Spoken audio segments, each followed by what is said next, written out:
ඉතින් යාළුවනේ මම හිතනවා හැම දෙනාම ඔඩෙලා මූවී එක බලලා ඇති කියලා.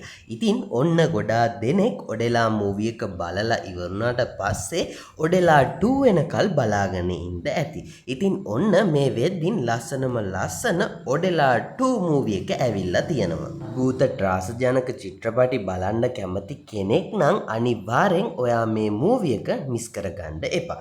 ඉතින් මේ මූවී එක තමා 2025 වසරේ නිකුත් වූ ඔඩෙලා 2 කියන මූවී එක. ඉතින් ඔඩෙලා 1 මූවී එක බලලා තියෙන කෙනෙක් නම් ඒකේ තියෙන රස හොඳටම අඳුනනවා. ඉතින් යාළුවනේ මේ මූවී එක ඩවුන්ලෝඩ් කරලා බලන්න කැමති කෙනෙක් ඉන්නවා නම් මම පල්ලෙහින් පින් කමෙන්ට් එකක් විදියට මූවී එක ඩවුන්ලෝඩ් කරලා බලන්න ඕනේ ලින්ක් එක දාලා තියෙනවා. ඔයාලට පුළුවන් ඒ ලින්ක් එකෙන් ගිහිල්ලා මේ ලස්සන තෙලුගු මූවී එක ඩවුන්ලෝඩ් කරලා බලන්න.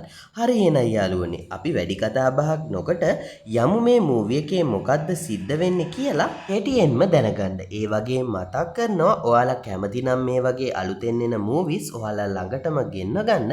එහෙනම් කරන්න තියෙන්නේ මේ වීඩියෝ එක බලන ගමන් ඔය පල්ලෙහින් තියෙන subscribe button එකට පොඩි ටච් එකක් දාගෙන යන එක විතරයි. එහෙනම් අපි යමු මූවී එකේ කතාව පැත්තට.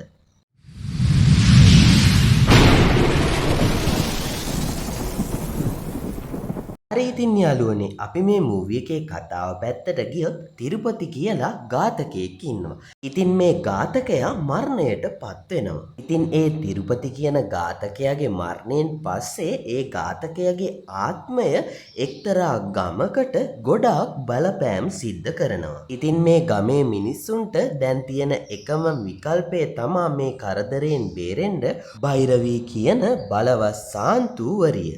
ඉතින් භෛරවී කියන්නේ ශිව භක්තිකාවක්. මෙඩුනා මල්ලනා දෙවියන්ගේ ආරක්ෂාව යටතේ භෛරවී ඉදිරිපත් වෙනවා මේ ගම බේරගන්න.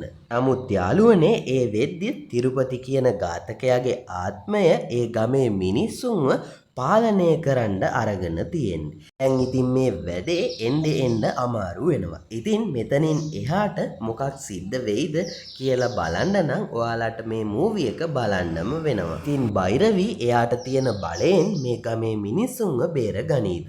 සියලුම දෙනාට මේ මූවී එක බලන්න ආරාධනා කරනවා. මූවී එක ඩවුන්ලෝඩ් කරලා බලන්න ඕනේ ලින්ක් එක පල්ලෙහින් පින් කමෙන්ට් එකක් විදියට දාලා තියෙනවා. ඔයාලට පුළුවන් ඒ ලින්ක් එකෙන් ගිහිල්ලා සිංහල සබ්ටයිටල් එකත් එක්කම මේ මූවී එක ඩවුන්ලෝඩ් කරලා බලන්න. හරි එහෙනම් යාළුවනේ තවත් මේ වගේ අලුතෙන් ආපු මූවී එකකින් හරි ටීවී සීරීස් එකකින් හරි ඔයාලා හමු වෙන තුරු අදට මම සමුගන්නවා සියලුම දෙනාට සුබම සුබ දවසක්.